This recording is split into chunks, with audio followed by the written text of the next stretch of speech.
Ah, Sudáfrica. Una tierra tan hermosa como peligrosa. Tan llena de cultura y etnodiversidad como ninguna otra. Una nación de distintas caras, con decenas de capas, que oculta cultura y una historia impresionante.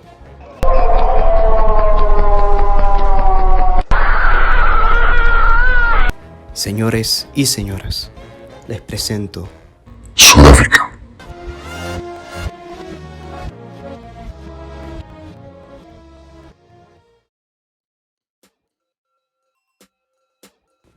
Aunque hoy en día muchos ven a Sudáfrica como un ejemplo para el continente africano en temas de diversidad racial y cultura, Sudáfrica hoy en día es una nación al borde del colapso, o peor, una guerra civil.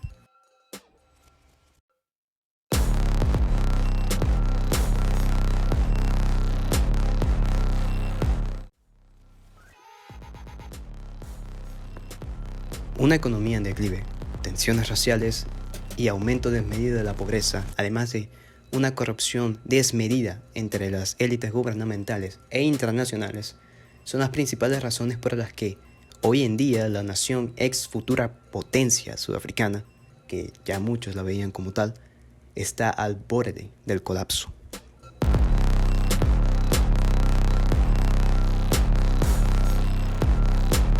¿O no lo está?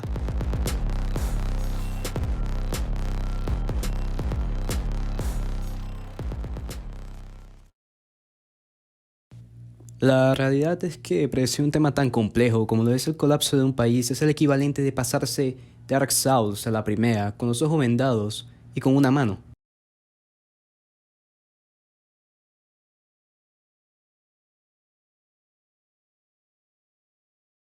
Claro, no es imposible, pero está difícil. Y más si no naciste en el país, no has vivido en el país, o siquiera has visitado el país. Aún así, voy a intentar describir la situación actual de Sudáfrica y a la vez intentar predecir su futuro y qué posibilidad tiene Sudáfrica de acabar como, por ejemplo, la antigua Yugoslavia.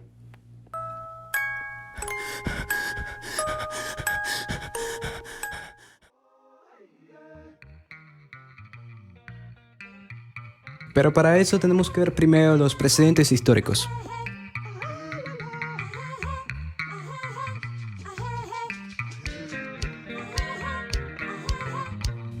Como tal, las primeras poblaciones humanas en Sudáfrica se asentaron en el año 400 o 500 después de Cristo, en el río Limpopo. Los primeros asentamientos estaban conformados de bantúes, un grupo lingüístico originario de Nigeria y Camerún. Lo que hoy en día son las tribus Zulu, los Xhosa y los Tswana, y la mayoría de nativos africanos en la nación vienen de esta expansión de los Bantu.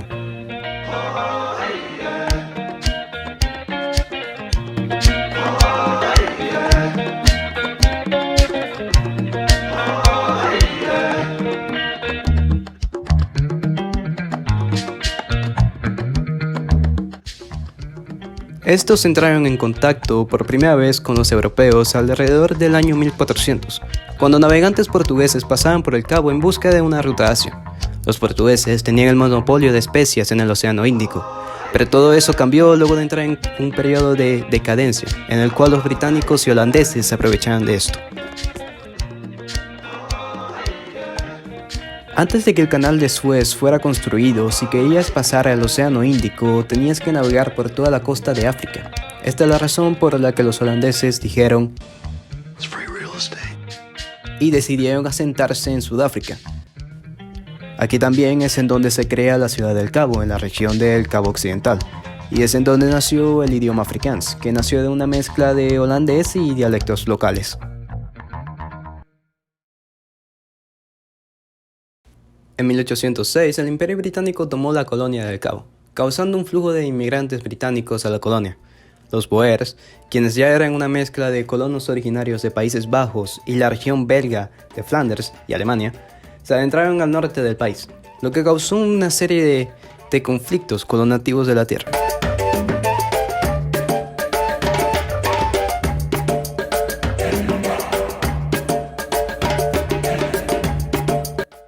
Mientras todo esto pasaba, los Boers también formaron pequeñas naciones conocidas como las Boer Republics o también las Repúblicas Boer. En estos estados, la esclavitud y la discriminación racial sería algo común para los nativos de la tierra.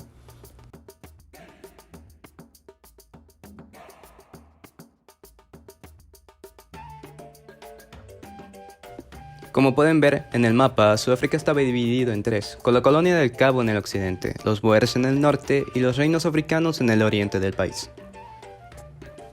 Y si ya de por sí la situación estaba tensa, a finales del siglo XIX, yacimientos de oro y diamante fueron encontrados en toda la región. Gracias a esto, los británicos aumentaron sus esfuerzos, lo cual causó la Guerra Anglo-Zulu y la Primera y Segunda Guerra Boer. 8 años después, en 1910, el Imperio Británico le concedió la independencia limitada a Sudáfrica, como dominio, así como a Australia y Canadá. Luego de que Sudáfrica se convirtiera en un dominio del imperio y no una colonia como tal, los blancos sudafricanos que tenían el poder en el país empezaron creando leyes que restringían la capacidad de los negros de obtener tierras y propiedades, lo cual culminó con la creación del apartheid.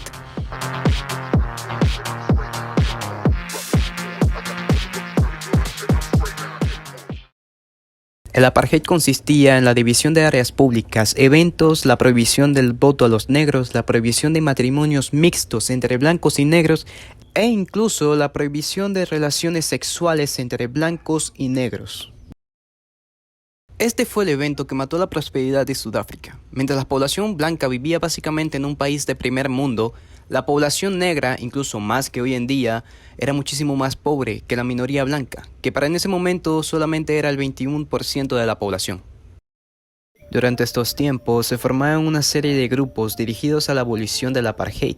Un ejemplo de estos es el Congreso Nacional Africano, o la ANC en inglés.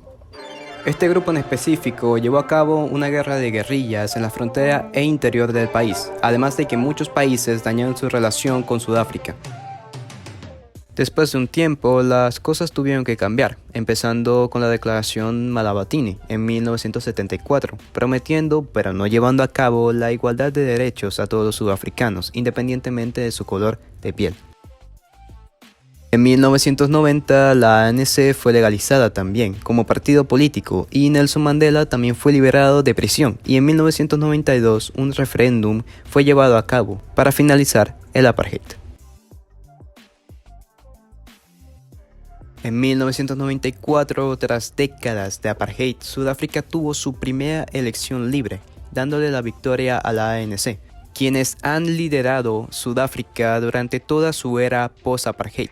Pero el daño de este ya era simplemente demasiado grande como para dejarlo atrás.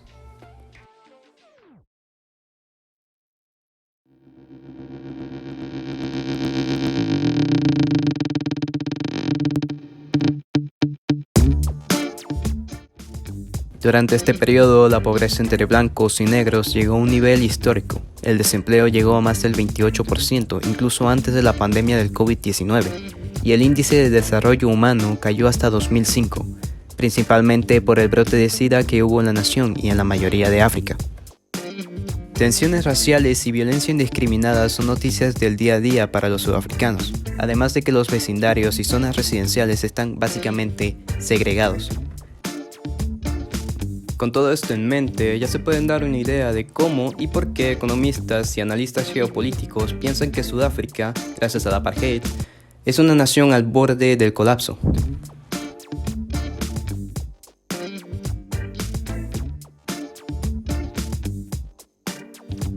Y no es solamente su historia, sino que en julio de 2021 Sudáfrica entró en su peor año desde el apartheid.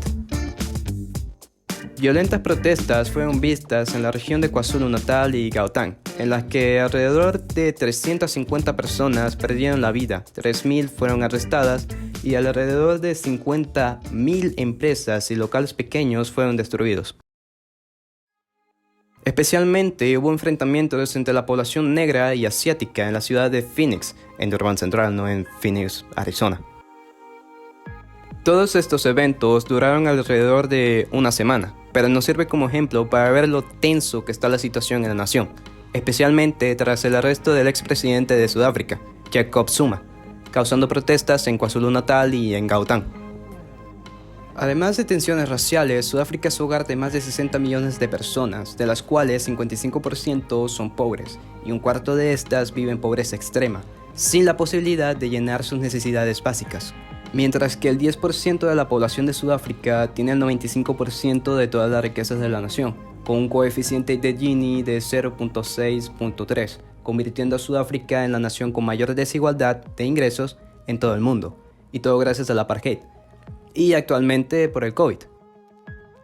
Cuando la pandemia llegó a Sudáfrica, gracias a la falta de capital, la nación cayó en caos, y mientras que se propuso gastar 500 millones de rand en paquetes de estímulo para las empresas y los civiles, el gobierno solamente gastó 36 millones.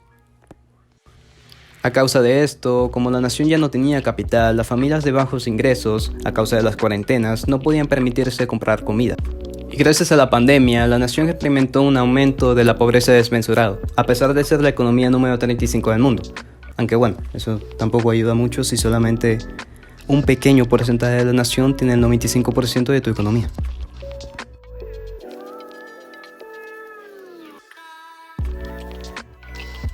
Todo esto ha causado que Sudáfrica sea vista como una bomba de tiempo, que puede explotar en cualquier momento, y lo único que necesita sería una razón, la cual ya la tiene. Gracias a la corrupción y la mala administración del partido más grande de Sudáfrica, la ANC, Sudáfrica está al borde de las puertas del colapso, además de resultar en una guerra incluso más sangrienta que la vista en Yugoslavia y en el Congo. Algo tan simple como es el asesinato de una figura política o la de un activista, el cambio climático, la preferencia de una etnia o grupo e incluso una guerra externa puede desestabilizar la nación. En estos casos, es posible de que todo pase. Y si soy sincero, es cuestión de tiempo para que algo de ese estilo pase y cause lo inevitable. Ahora, a pesar de que la mitad de la población sobrevive como puede, que la nación esté dividida en barreras etnolingüísticas y que la geografía tampoco ayude mucho, en el caso de Sudáfrica se le tiene que tener fe, porque actúa como un ejemplo de que es una nación que puede cambiar a pesar de una historia tan oscura.